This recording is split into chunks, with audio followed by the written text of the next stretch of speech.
আসসালামু আলাইকুম গাইস, কি অবস্থা সবার? কেমন আছেন সবাই? আশা করি ভালো আছেন। তো চলে আসলাম আবারও নতুন একটি ভিডিও নিয়ে। আজকের ভিডিও হচ্ছে কিভাবে মেসেঞ্জারে পিক কাউকে দিলে একবারের বেশি যেন না দেখতে পারে। তো এটা করার জন্য প্রথমে আপনি যে কোনো একটা অ্যাকাউন্টে চলে যাবেন। আমি যেভাবে দেখিয়ে দিচ্ছি, সাধারণত আমরা যেভাবে ছবি পাঠাই ওইভাবেই প্রসেসগুলো করবেন। প্রথমে যেখানে চাপ দিয়ে আমরা ছবি পাঠাই আমি দেখিয়ে দিচ্ছি মার্ক করে, ওইখানে চাপ দিবেন।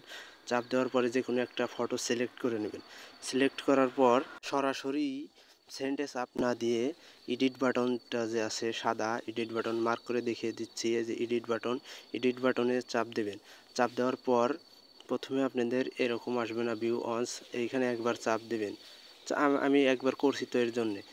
তো আপনাদের এমন আসবে, দেখাচ্ছি আমি চাপ দিয়ে, এই যে কেপ কেপ ইন এইরকম আসবে, আপনারা চাপ দেবেন।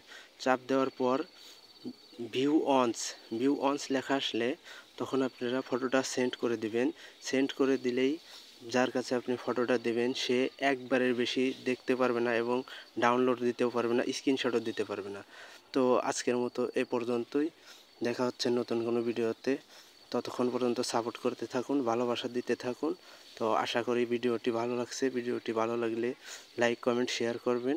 তো ধন্যবাদ এতক্ষণ সাথে থাকার জন্য। সবাই ভালো থাকবেন। আসসালামু আলাইকুম।